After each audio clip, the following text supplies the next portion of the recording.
Okay, good afternoon. We are back here with the Development Faction podcast. Today's guest is Mr. Duncan. And correct me if I'm wrong, Mr. Duncan, you work for mindplay.com and you are partner development, correct? That is correct. Mind Play Education. We do a lot of things, sell some software and do some private consulting, that kind of work. So it's been really good. Awesome. Well, thank you for coming to our broadcast today. And today's topic for those of you in podcast land, we're going to discuss the TEA takeover.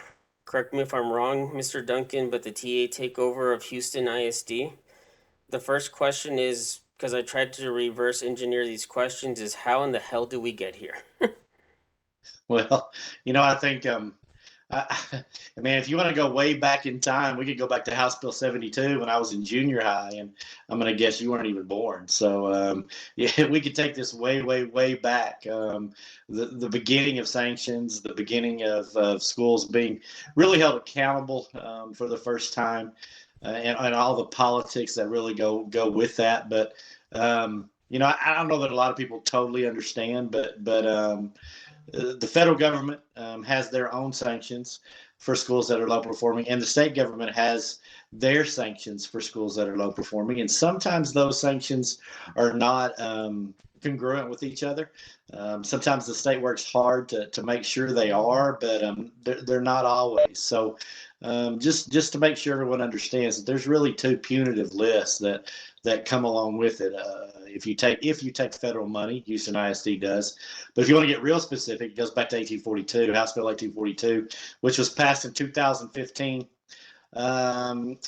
which said if you are multi years of F, and I believe Wheatley High School, it was multi years of F inside Houston ISD. They had other campuses as well that were in that. I know there was some other controversy that along with that with the board. So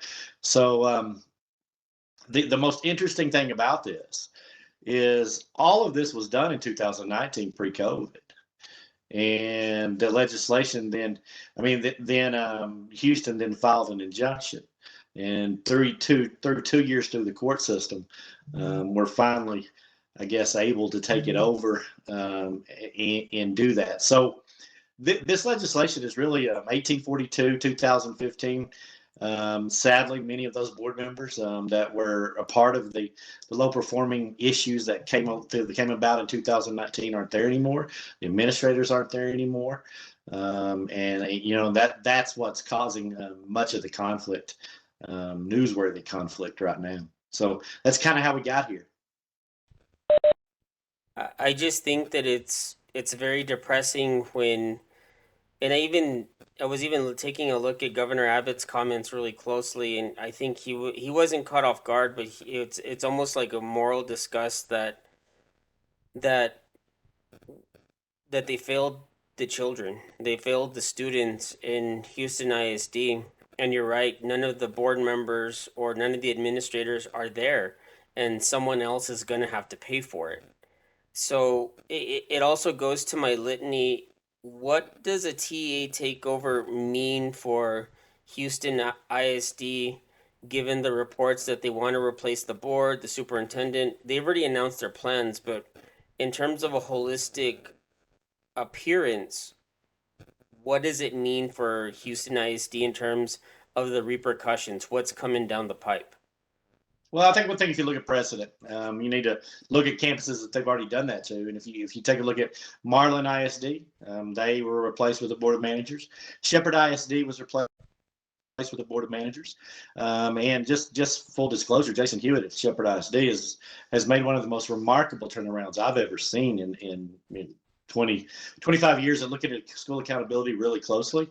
I would say Shepherd ISD was one of the greatest turnarounds I've ever seen, and it was done with a board of managers. So, what does that mean? It means that the new superintendent is appointed. It means that board, they go find 7 people who live inside that district, replace those board members, and they act just like a school board would act.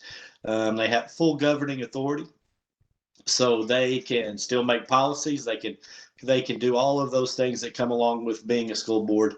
But the thing I think it means most is that there is more of an intense focus on Wheatley. You brought something up there. I don't know. I don't know. So as someone on the outside looking in, and in my previous life, I worked at Region 17 Service Center for 20 years, and the last 10 of which I worked very closely with low performing campuses. And I've seen everything, and I've seen campuses that were just right there on the border of low performance, right there, just right above it, right below it, and I just, it's hard sometimes to understand how you take the district over, and I think that's where people don't understand is that statute in Texas allows you to take the district over even if one campus is low performing. I believe 90% or over 90% of their campuses are high performing in Houston ISD. Now that wasn't the case in 2015. Okay, full disclosure, that wasn't the case. But right now, the trajectory, even Wheatley was a C. So I think that's where some of the displeasure comes from is they see a trajectory of Houston ISD campuses moving forward under Dr. House and don't understand that. But Marath is also in a conundrum because he must go by the law of House Bill of 1842. Okay, now what will happen? What does this mean? I'm not a prognosticator, but I think you'll see legislation to deal with this issue. I think it's fair that because I don't, I've seen some legislators and how they feel about it, and they've made it public. I think one of the issues that's going to come about is will there be legislation that says, hey, the state can't take over a full district just because one campus or four campuses out of 500 is being unsuccessful.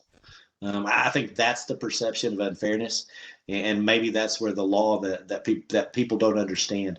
The law demanded it, and the law and Commissioner Marath has chosen to follow that law. Okay, so delving into your experience working in the region system, being that it was one particular school, can is this going to spur like an audit of all the schools, or is it just going to be isolated to that one school?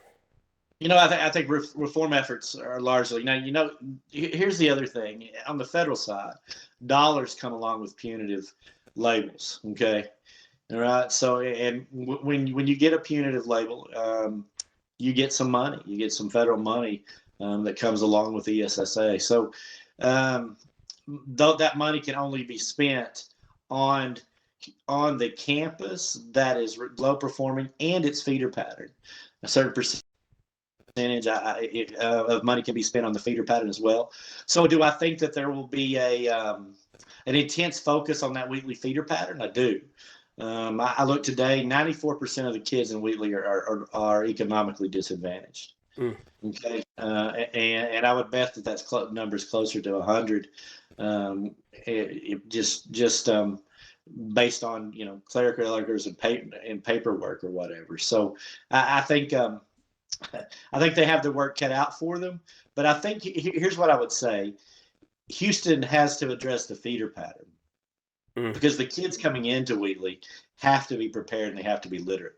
And this system, the CCMR system, it is really difficult for a high school to even be a C or a D or an F. The system is really gamed for high schools to be successful. So Mm. yes, it does cause me some concern when I see a high school that's a C.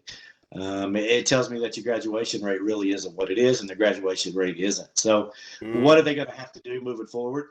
They're going to have to address the graduation rate in some capacity to get that up to a B or an A. How long will they be on there? Here's the deal. History tells us, precedent tells us, usually it's 2 to 6 years. Um, it's 2 to 6 years. It just depends on how fast the kids get better. And if you'll address the feeder pattern, then the high school itself will get better much faster. Especially with those kids coming in from the feeder pattern, it's almost like you're going to the root cause in terms of root cause analysis. You're going to the root cause of the problem, and and it sounds to me like it's going to be, they want to get to the root cause, but they also want to make sure that it's done right, that they don't have to come back. That's the whole point, right? The whole point isn't, oh, in 2 to 5 years we're going to be back. It's to make sure that the problem doesn't happen again, hopefully inside of a decade, correct? Yeah, and I hope that they, that there's good things going on inside Houston ISD, Mm-hmm. and I hope they're able to replicate some of those things inside that feeder pattern. I think they're trying to do that, and I think they probably will be successful. But you know, saying how long will they be in this punitive situation, and how long will the board be there? In most cases, it's at least 2 years Mm. before the board is given back. I hope it's sooner than that, but precedence tells me it's most of the time it's 2 to 6. Now, if how does the community react to this? I have been reading reports, but in your experience in dealing with low or mid to performing schools, what effect does this have on the community in terms of entrusting in the school district? What are some of those effects that they're going to feel within the next 1 to 2 years? You know, here's what I will say about this. The number one reason people choose school is geography. Whether we think it's otherwise or not, it absolutely is. How close is the school to your house? And Okay. that's the number one reason people choose school. Okay, there's certainly other reasons up there. So how does it impact the community? Well, I don't believe it's a positive thing.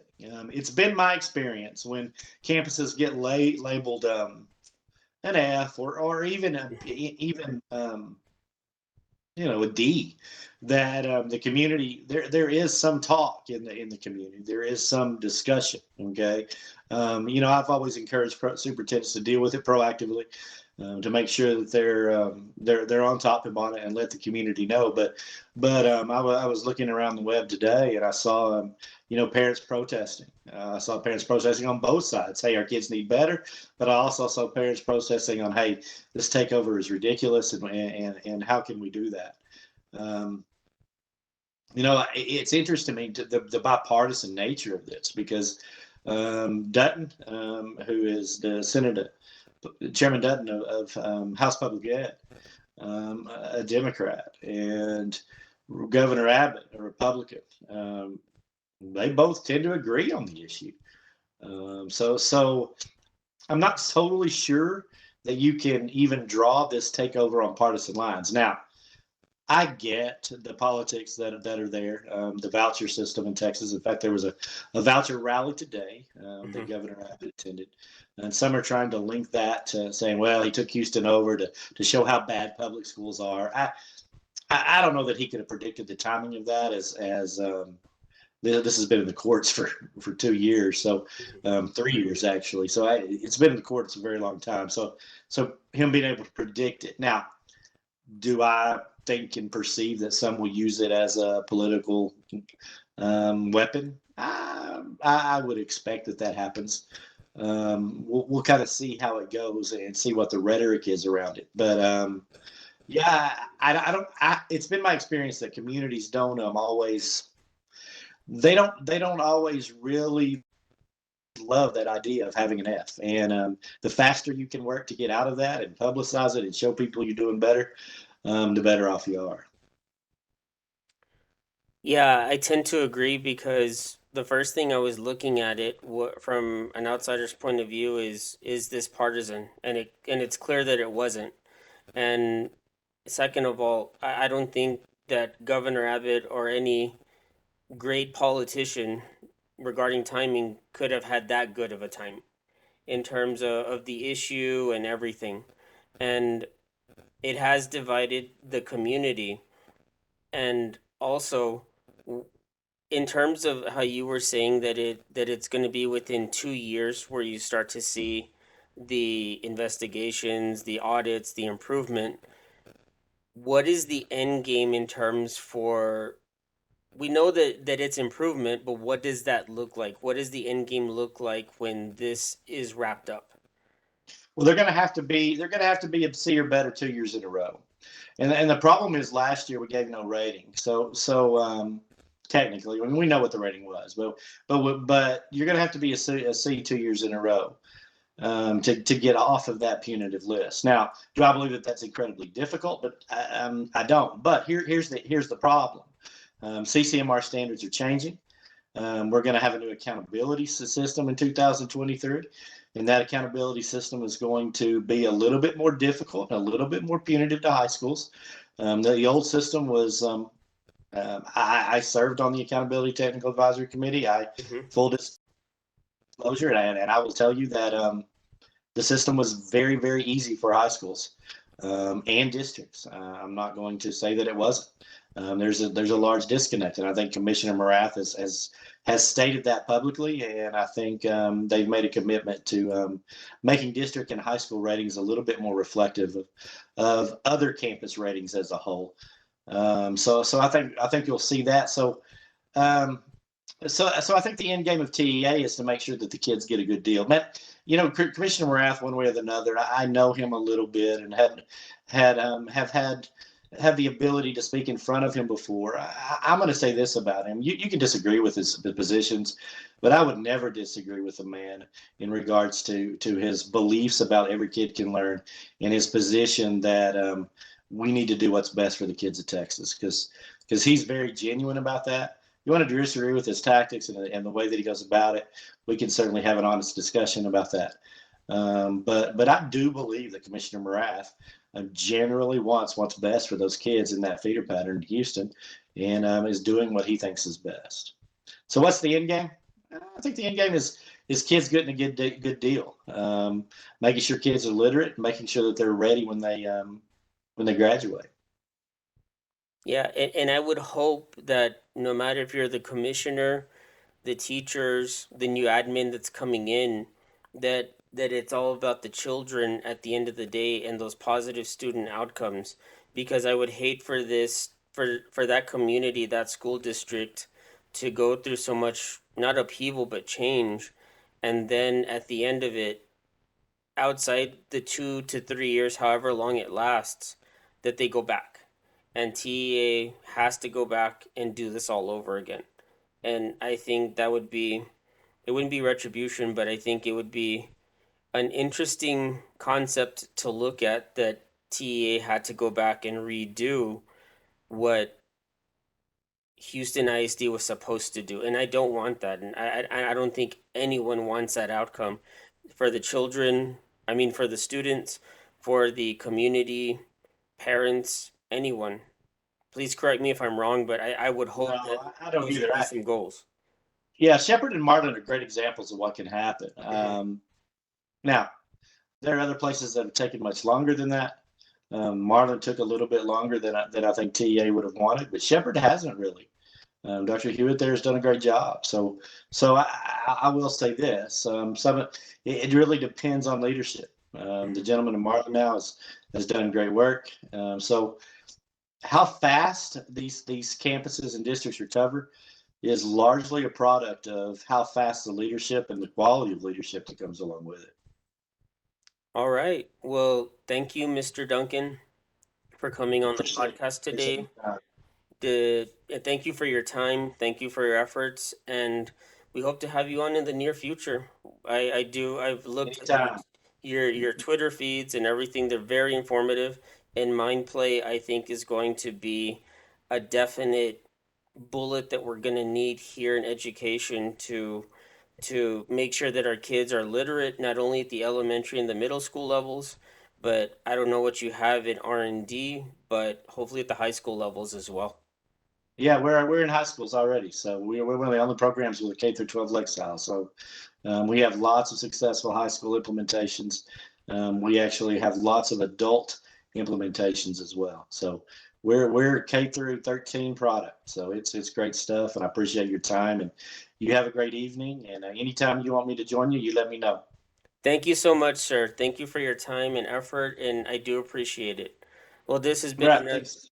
this has been another episode of the Development Faction podcast. Please follow us on social media and also Mr. Duncan as well, and have a nice evening. Thank you.